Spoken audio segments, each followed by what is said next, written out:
প্রিয় ছাত্রছাত্রীরা, আজকে আমি তোমাদের কেবির মাধ্যমে ক্লাস 9 এর ইংলিশের যে সমস্ত প্রশ্নগুলো দেওয়া আছে 2025 সালের রায়মার্টিন প্রশ্নবিচিত্রাতে প্রথম পর্যায়ে মূল্যায়ন অর্থাৎ ফার্স্ট সামেটিভের জন্য ইংরেজির পেজ নম্বর 77, সেখানে সমস্ত প্রশ্ন উত্তর আমরা আলোচনা করবো আজকে এই ভিডিওর মাধ্যমে 3 নম্বর স্কুলের। এবং এর আগে যে স্কুলগুলো ছিল সেগুলোর প্রশ্ন উত্তর আমরা আলোচনা করে দিয়েছি, তোমরা প্লেলিস্ট থেকে পেয়ে যাবে। অবশ্যই সেই প্রশ্ন উত্তরগুলো দেখে নিও এবং আজকের এই যে প্রশ্ন আলোচনা হবে এর পিডিএফ তোমরা পরবর্তীতে আমাদের টেলিগ্রাম চ্যানেল থেকে পেয়ে যাবে। ডিসক্রিপশনে লিঙ্ক দেওয়া হয়েছে টেলিগ্রাম চ্যানেলে, সেখান থেকে তোমরা চাইলে টেলিগ্রাম চ্যানেলে যুক্ত হয়ে যেতে পারবে। তো দেখো, এখানে 3 নম্বর স্কুলে যে প্রথম যে প্রশ্ন এখানে আছে, রিডিং স্কিল সিন, এই সিন দেওয়া আছে, এগুলো তোমাদের পড়তে হবে। বই থেকে তুলে নেওয়া একটা প্যারাগ্রাফ, সেটা পড়ার পরে নিচের প্রশ্নগুলোর উত্তর তোমাদের করতে হবে। দেখো, কী বলা হয়েছে প্রশ্ন, choose the correct answer from the given alternatives. তো প্রথম প্রশ্ন বলা আছে, when Bhola grandpa was returning from the weekly market it was, এটা হবে ইভিনিং, অপশান সি হবে সঠিক উত্তর। এরপরে 2 এর দিকে বলা আছে, ভোলা grandpa had the growl of a Royal Bengal tiger behind him at a distance of about, এটা হবে 5 yards। এরপরে অপশান ডি হবে সঠিক উত্তর। এরপরের প্রশ্ন দেওয়া হচ্ছে বিয়ের দাগে, answer the following question each in a complete sentence. তো প্রথম প্রশ্ন, when did the forest grow dark and silent, তো তার উত্তর তোমরা লিখবে এই অবধি। এরপরের প্রশ্ন 2 এর দাগে বলা আছে, where was the tiger beating its tail, এই অবধি লিখবে। এরপরে প্রশ্ন C, answer the following question. প্রথম এই প্রশ্ন সি এর দাগে দেওয়া আছে, what did the tiger do after Bhola grandpa had climbed up the banyan tree, তো সেটা তারপরে এই অবধি তোমরা উত্তর লিখবে এই সি এর দাগের প্রশ্নের। এরপরের প্রশ্ন দেওয়া আছে, দেখো 2 এর দাগে বলা আছে, read the following extract of the poem and answer the question given below. তো এই কবিতা তোমাদের কিছু অংশ দেওয়া হয়েছে, এখানে এটা পড়তে হবে, পড়ার পরে নিজের প্রশ্নের উত্তর করতে হবে। তো এর দাগে যে প্রশ্ন বলা আছে, দেখো, choose the correct answer from the given alternatives. প্রথম প্রশ্ন বলা আছে, দেখো, the poet loves to C the shaking টুইগস dance till the, এটা হবে তোমাদের অপশান ডি হবে সঠিক উত্তর, শার্ট অফ ইভ। এরপরে দেখো প্রশ্ন 2 এর দাগে বলা আছে, the sparrow sat on the, এখানে যে অপশানগুলো দেওয়া আছে দেখো, সেটা তোমাদের এখানে উত্তর হবে অপশান এ অর্থাৎ কটেজ রিগ। বিয়ের দাগে প্রশ্ন, answer the following question, what would the chief of the sparrow make believe, এই অবধি লিখবে।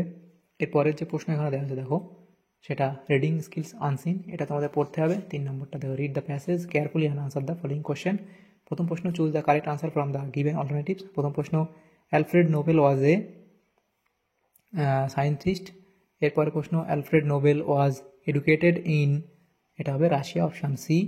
এরপরে আছে, the subject for which there was no Nobel prize until, এটা হবে দেখ 1969, ইজ ইকোনমিক্স, তাহলে কী হবে অপশান বি। এরপরে দেখো 4 দাগের প্রশ্ন বলা আছে, the prize money that Rontgen won was, এটা ছিল কত, অপশান সি। এরপরে প্রশ্ন দেখা আছে বিয়ের দাগে, answer the following question in brief. এই যে প্রশ্নগুলো দেওয়া আছে 4টে প্রশ্ন, তার উত্তর এখানে করে দেওয়া আছে, তোমরা দেখে নেবে। সি এর দাগে বলা আছে, how is a Nobel prize awarded when there are more than one recipient for it, উত্তর লিখবে এখানে। এরপরের যে প্রশ্ন আছে দেখো, গ্রামার অ্যান্ড ভোকাবুলারির মধ্যে, তো রিরাইট অ্যাজ ডাইরেক্টেড, এই যে প্রশ্নগুলো আছে যেটা যেভাবে করতে বলা আছে সেভাবে উত্তর করতে হবে। তা দেখো, এখানে প্রথম যে প্রশ্ন যেটা ছিল সেটা কি বলা আছে, use the noun form of proud and rewrite the sentence, এভাবে প্রত্যেকটা প্রশ্ন উত্তর এখানে করে দেওয়া হয়েছে। 5 দাগে যে প্রশ্নগুলো ছিল তার উত্তর এখানে দেওয়া হয়েছে, তোমরা দেখে নেবে। এরপরের প্রশ্ন, রাইটিং স্কিল, সেটা দেখা আছে দেখো 6 দাগে, describe the process of preparing potato chips in about 100 ওয়ার্ডস। তো দেখো পয়েন্ট কী আছে, potato collected, stored, cleaned, sliced into round pieces, added salt and spice, fried, তারপর দেখো packed and labelled, ready to sell in the market. তো সেভাবে এখানে দেখো 6 দাগে যেটা আছে তার উত্তর তোমরা এই অবধি লিখবে। এরপর অথবা দিয়ে যে প্রশ্ন ছিল সেটা দেখো কী ছিল, অথবা দিয়ে, write a letter in about 100 words to the headmaster of your school requesting him to set up a library for the students.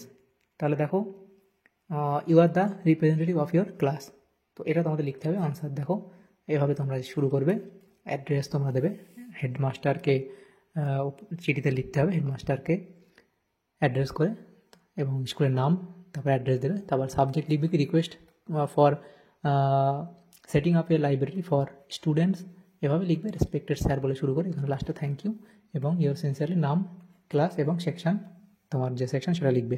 তাহলে এই প্রশ্ন উত্তর তোমাদের হয়ে যাবে। তাহলে দেখো আমাদের এখানে ক্লাস 9-এর যে প্রশ্নগুলো ছিল 3 নম্বর স্কুলে ইংলিশের, সেগুলো আলোচনা করলাম আমরা আজকে ভিডিওর মাধ্যমে। তোমাদের যদি সামান্যতম উপকার এসে থাকে ভিডিওটা অবশ্যই একটা লাইক করবে, বেশি বেশি করে বন্ধুদের সাথে শেয়ার করবে, আর পরবর্তী স্কুলগুলো প্রশ্ন উত্তর পাওয়ার জন্য অবশ্যই তোমরা আমাদের চ্যানেলকে সাবস্ক্রাইব করে রাখবে। Thank you, thanks for watching.